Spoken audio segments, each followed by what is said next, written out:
And welcome again to Curious Stories, where I tell stories based on the action and events that have happened in my life. Right. So what triggered this story today, which is a story that I've already shared, but what triggered it is because during my dance class, I incidentally or accidentally injured my back.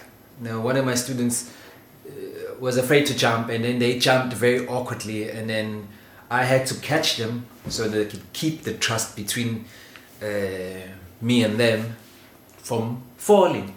And I tried to catch them, and then when I caught them, my back got strained a little bit, and then boom, I had an injured back. But besides that, a lot of events that have happened in my life currently that have led me to share this second story of a Tikoloshe. So I would like to call this my second Tikoloshe story. And of course, in speaking about that, I'll put in a little title next to it, which I must stop laughing. My girlfriend accused me of laughing too much when I'm trying to tell these stories. But what can I say? I'm a happy guy. Anyway, it's how I used a Tikoloshe to stop bullying. Isn't that such a nice title? How I use a Tikoloshe to stop bullying. Of course, I don't believe in Tikoloshes and witchcraft. I think this is something that I've mentioned earlier before. I don't know, all these superstitions, I think it exists in the psychology of the believer. If you believe in it, of course, chances are you might end up suffering from something which is possession or some illness based on what that superstition says. I regard Tikoloshe as one of those superstitions where if you believe in it, maybe it's real.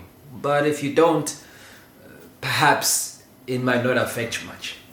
I know my family back home believes in these things. Friends back home believe in these things. People in the hood believe in these things. So they're always taking measures of, trying to protect themselves from any spiritual or magical or superstition, ill against them. But anyway, coming from primary school, where my Tikoloshe was existing quite extraordinary, especially after the events of my uncle, who many people assumed was a Tikoloshe that I had, at my home. So this story now is happening in secondary school, which is middle school. I'm there in middle school. I don't know what happened, but what I do remember is these events happened because I was trying to help my cousin who got in trouble with this humongous, huge, my gosh, a huge fella. I don't know. I've said this in my head many times, and I'm going to say this again. That guy shouldn't have been in middle school. He was too huge to be in middle school. But there he was.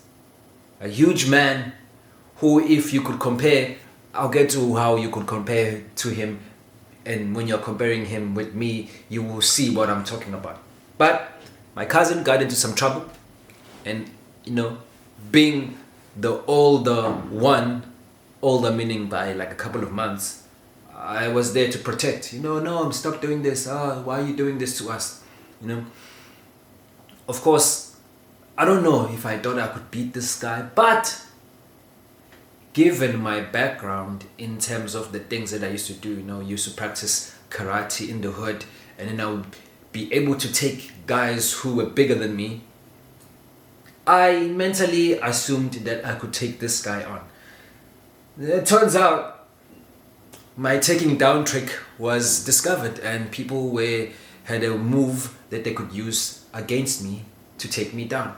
So there I was, prepared to fight this guy, and the comparison that I can make right now for you to imagine what the situation was like is if you can imagine Great Khali from WWE and you can imagine Rey Mysterio and that meme where Rey Mysterio is looking at Great Khali like this or the Big Show, whichever one it is, that's how much of a difference in height I had with this guy, and that's how big he was compared to me. But I was like, fuck it, I can do this. I couldn't do this. There was no way in hell I could do this.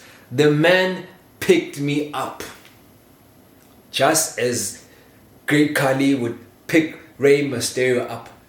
And from that distance, I felt like I was on top of a skyscraper, and then he just let me go. And this was on concrete. So down I was going, I was imagining so many things in my head, but the moment I hit the floor, I hit the concrete and I could hear my knees vibrating, and I thought they were broken. I thought they were broken. I felt my bones crack at that moment.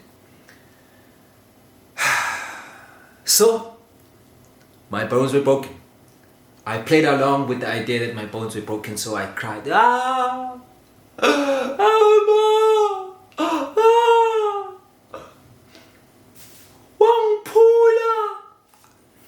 Everybody just held their head. Like, oh my God, he broke his bones. Oh my God, this guy's like, no, he's lying. His bones are not broken. And then he tried to touch me. I cried, ah!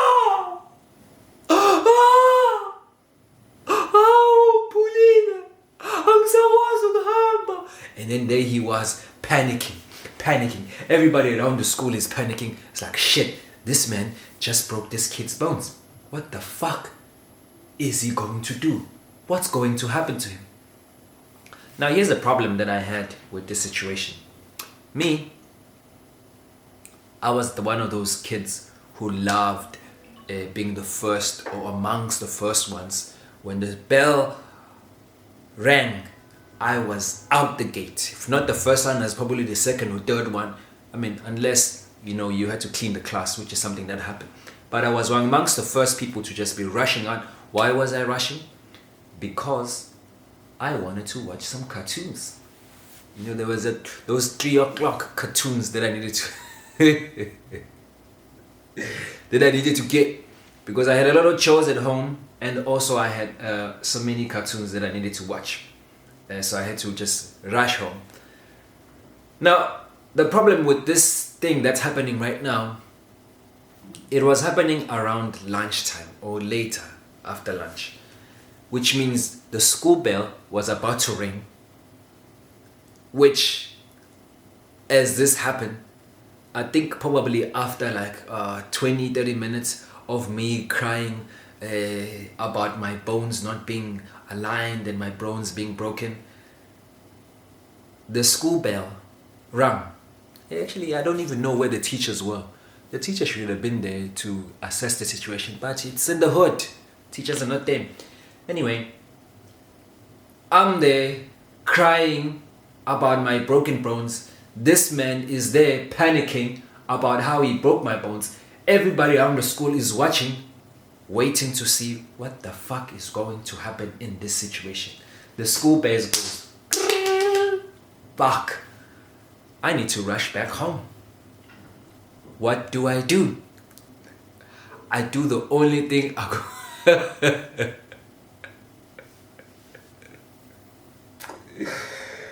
The only thing I could think of in that moment was the Tikoloshe. I mean, why not? People had already assumed that I had this thing, so why not use it in this situation against this person? So what I decided to do as I'm crying, I decide that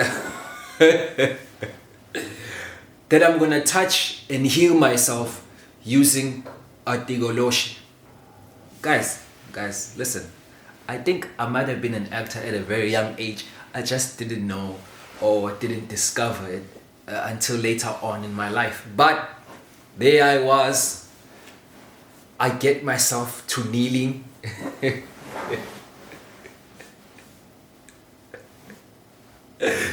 I get myself kneeling and I'm starting to shake my hands. And when I shook my hands, I started like to do a little bit of a prayer and touch my hands. And I was doing the most amazing thing ever in my life. I started speaking in tongues just to get, the whole idea of this Tikoloshe coming to heal me. I started saying nonsense. I don't even know what I said, but all I remember is that I was speaking in tongues. And then the moment I started, I saw kids doing this, opening space for me. I saw the guy who had just done this thing to me starting to step up, started to move away, and I started doing it more. The more I did it, the more I started to rise. I kept rising. The more time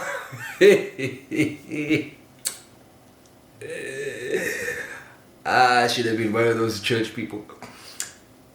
I rose and I started to touch my legs a little bit, to add emphasis where I wanted this thing to heal me.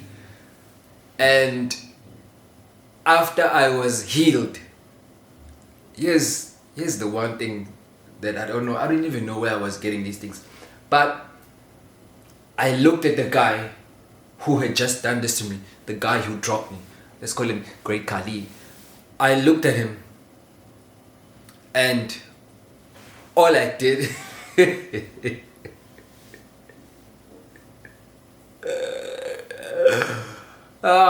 I was I don't know what kid I was, but I did this, rolling my eyes and slitting the throat. And I looked at him like this, with those eyes.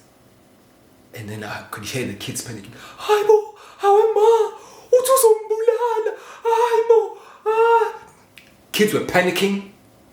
I don't know how I could not laugh in the situation. But everything in that moment was so serious that after I had finished doing this, I just turned and I just kept on walking until I was out the gate. And that child or that man or that, I don't know, but probably a man, he never bothered me again. It was the last time that I ever had contact with him. Actually, I think after that, I never bumped into him again. Not to say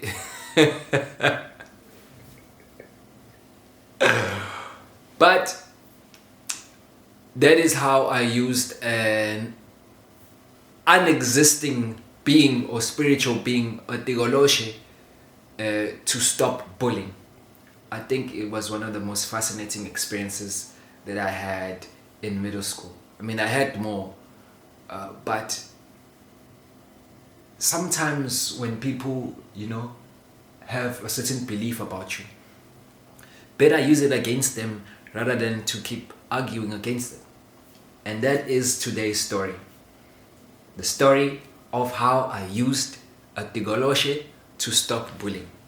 I have more and stories to unpack. So again, thank you, and I appreciate for you listening to this, or to me speaking about all these things that have happened in my life.